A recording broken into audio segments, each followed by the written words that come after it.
আসসালামু আলাইকুম।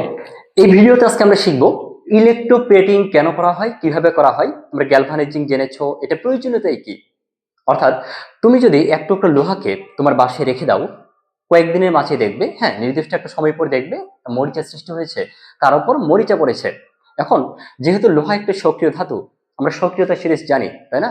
সক্রিয়তা সিরিজ মুখস্থ রাখার জন্য, মনে রাখার জন্য বিশেষত একটা টেকনিক এই বইটাতে অবলম্বন করা আছে, জানো তোমরা, অনেকের কাছে বইটা আছে, যেটা বলছিলাম। সক্রিয়তা সিরিজ অনুযায়ী, হ্যাঁ, লোহা যেহেতু একটা সক্রিয় ধাতু, সুতরাং এটা কি করবে, বাতাসের এবং অক্সিজেনের সংস্পর্শে আসা মাত্রই, অবশ্যই বাতাসে জলীয় বাষ্প আছে, বাতাসের জলীয় বাষ্প এবং অক্সিজেনের সংস্পর্শে আসা মাত্রই এটা মরিচা সৃষ্টি করা শুরু করবে। ফাইন। এখন তুমি যদি এনিহাও এই লোহার উপরে নিকেল, ক্রোমিয়াম বা সিলভারের প্রলেপ সৃষ্টি করতে পারো, তবে এই লোহাটা বাতাসের সংস্পর্শ আর পাচ্ছে না, দ্যাট মিনস এই মরিচার হাত থেকে রক্ষা পাবে। ফাইন। তাহলে এই লোহার উপর কিভাবে মরিচা প্রতিরোধক নিকেল, ক্রোমিয়াম বা সিলভারের প্রলেপ সৃষ্টি করতে পারি, এটা আজকে আমাদের আলোচ্য বিষয়, ইলেকট্রোপ্লেটিং। ফাইন। তাহলে কি জানলাম, যে কম সক্রিয় ধাতুর একটা প্রলেপ সৃষ্টি করা কার উপর, অধিক সক্রিয় ধাতুর উপর, মাথায় রাখবে। সো প্রথমত আমি যে কাজটি করব, আমি কি করব, একটা লোহার চামচের উপরে সিলভারের প্রলেপ সৃষ্টি করবো। এটা most important topic, SSC level বা ইন্টারমিডিয়েটও আছে। একটা পাত্র নেওয়া হলো, এই পাত্রের মধ্যে কি নিব, সিলভার নাইট্রেট দ্রবণ নিব, AgNO3, সিলভার নাইট্রেট দ্রবণ। ফাইন। এখন এখানে আমি কি করব, একটা সিলভার দণ্ড স্থাপন করব Ag অ্যানোড হিসেবে। এখন কোনটা অ্যানোড কোনটা ক্যাথোড আমি প্রসঙ্গে যাব, তবে আগে বলে রাখি, যেই প্রান্ত একটা তড়িৎ কোষ বা ব্যাটারির, এটা হচ্ছে একটা তড়িৎ কোষ বা ব্যাটারি বলছে, ব্যাটারি, এই প্রান্তের, এই ব্যাটারির ধনাত্মক প্রান্তের সাথে যেটা সংযুক্ত থাকে সেটা হচ্ছে অ্যানোড। দ্যাট মিনস অলওয়েজ মাথায় রাখবে লেফট সাইডেরটা অ্যানোড, অবশ্যই এটা ফলো করতে হবে। ফাইন। এবার আসো, হ্যাঁ, কি বলছিলাম, সো তুমি ডান পাশে, অর্থাৎ যেটাকে আমরা ক্যাথোড হিসেবে রিপ্রেজেন্ট করি, ক্যাথোড দণ্ডের সাথে একটা লোহার চামচ স্থাপন করবা, লোহার স্পুন। তাহলে এখানে যদি আমি ফাইন একটা লোহার চামচ ড্র করা ট্রাই করছি। আচ্ছা, ওকে, ফাইন। এটা ধরলাম একটা স্পুন, চামচ। এখন এই চামচের উপর আমি কি করব, সিলভারের প্রলেপ সৃষ্টি করব। ফাইন। সো প্রথমত আমি কি করেছি, একটা পাত্র নিয়েছি, তার মধ্যে সিলভার নাইট্রেট দ্রবণ নিয়েছি, তার মধ্যে সিলভার ধাতুর একটা অ্যানোড বা দণ্ড স্থাপন করেছি, একটি পরিবাহী তার দ্বারা সংযুক্ত করেছি একটা তড়িৎ কোষ ব্যাটারি। এখন এই ব্যাটারির ধনাত্মক প্রান্ত মানে অ্যানোড হিসেবে রিপ্রেজেন্ট করছে, এবং রাইট সাইডে যেটা ক্যাথোড হিসেবে দেখানো হয়েছে, ক্যাথোড প্রান্তটাই, ক্যাথোড দণ্ডটাই অ্যাকচুয়ালি আমরা লোহার চামচ হিসেবে নিয়েছি, যার উপরে আমরা সিলভারের প্রলেপ সৃষ্টি করব। ফাইন।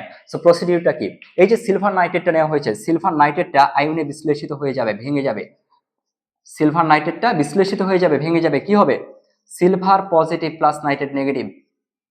তোমরা এগুলো জানো। প্রসঙ্গে আসি, আমরা জানি অ্যানোডে জারণ ঘটে, ক্যাথোডে বিজারণ ঘটে, অলওয়েজ এটা মাথায় রাখতে হবে একদম। অ্যানোডে জারণ, ক্যাথোডে বিজারণ, জারণ মানে ছাড়ন, বিজারণ মানে গ্রহণ, এই কথাটা অলওয়েজ মাথায় রাখতে হবে। কি বলছি, অ্যানোডে জারণ, ওকে, ক্যাথোডে বিজারণ, ক্যাথোডে বিজারণ, ক্যাথোডে বিজারণ। জারণ মানে ছাড়ন, বিজারণ মানে গ্রহণ, এটা মাথায় রাখবে। কি বলছি, জারণ মানে ছাড়ন, ইলেকট্রন ছাড়ন, আর বিজারণ গ্রহণ। সো যারা আমার ক্লাস পূর্ববর্তী পেয়েছে বা অফলাইনের যারা ব্যাচে সম্পৃক্ত আছে, তোমরা জানো জারণ বিজারণ যে কোনো রাসায়নিক বিক্রিয়ার মধ্যে কোনটার জারণ ঘটছে, কোনটার বিজারণ ঘটছে, কোনটি জারক পদার্থ, কোনটা বিজারক পদার্থ, আমরা খুব টেকনিক্যালি টেকনিক্স এর মাধ্যমে তোমাদের দেখিয়ে দিয়েছি। আশা করি যারা আমার সাথে সম্পৃক্ত ছিল, পড়েছে, অনলাইন কোর্সে ছিল বা অফলাইনে, তাদের জারণ বিজারণ আইডেন্টিফাই করার কোনো প্রবলেম হবে না। ফাইন। সো আমি প্রথমে চলে যাব এই বিক্রিয়ায় জারণ কার ঘটছে, জারণকে কি বলে, অক্সিডেশন, রাইট? সো অক্সিডেশন কার ঘটবে, অ্যানোডে জারণ ঘটবে, আগে বলছি অ্যানোডে জারণ, আর জারণ মানেই হচ্ছে ছাড়ন। এখন কথা হচ্ছে অ্যানোড হিসেবে কে রিপ্রেজেন্ট করছে, সিলভার। সিলভার কি করবে, জারণ করবে, জারণ মানে কি, ছাড়ন, ইলেকট্রন ছেড়ে দেবে।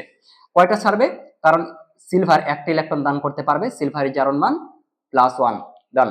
আর দান করলেই ধনাত্মক হয়, এটা আমরা জানি যে দান করলেই ধনাত্মক হয়, দান করেই ধনীরা, দান করলেই ধনাত্মক হয়। ফাইন। এবার আসো, রিডাকশন কোথায় ঘটবে, রিডাকশন ঘটবে এখানে যে প্রসিডিউরটা প্রথমে আমি বলেছিলাম, সিলভার নাইট্রেটটা বিয়োজিত হয়ে যাবে, বিয়োজিত হয়ে সিলভার পজিটিভ আর নাইট্রেট নেগেটিভ আয়ন হিসেবে এই দ্রবণের মধ্যে ঘোরাফেরা করবে। কি বলছে, silver positive nitrate negative ion হিসেবে।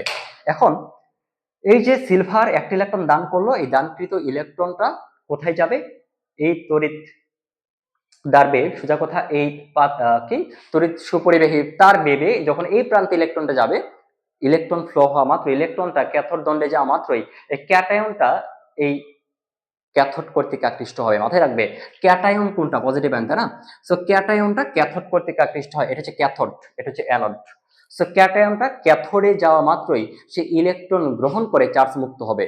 কথাটা রিপিট করছি, ক্যাটায়ন কোনটা, সিলভার পজিটিভ, এটা কোথায় যাবে, ক্যাথোড কর্তৃক আকৃষ্ট হওয়া মাত্রই ক্যাথোডে কি ঘটে, বিজারণ ঘটে। কোথায়, ক্যাথোডে বিজারণ ঘটে। বিজারণ মানে কি, ইলেকট্রন গ্রহণ। সো ইলেকট্রন গ্রহণ করলো, গ্রহণ করে কি হবে, সিলভার ধাতুর একটা প্রলেপ সৃষ্টি হয়েছে, S4 সলিড ধাতু, সিলভার ধাতুর একটা প্রলেপ সৃষ্টি হবে। কার উপরে, এই সিলভারের প্রলেপ সৃষ্টি হবে এই লোহার তৈরি চামচের ওপর, অর্থাৎ লোহার চামচের ওপর এই প্রসিডিউরের মাধ্যমে কি করা হয়, সিলভারের প্রলেপ সৃষ্টি করা যায়। দ্য সেম টাইম, সেম প্রসিডিউরে তুমি কি করতে পারতে, নিকেলের প্রলেপ, ক্রোমিয়ামের প্রলেপ সৃষ্টি করতে পারতে, যেমনি করে সিলভারের প্রলেপ সৃষ্টি করেছি। সো আজকে এই পর্যন্তই থাকবে, দেখা হবে পরবর্তী কোনো ভিডিওতে। আল্লাহ হাফেজ।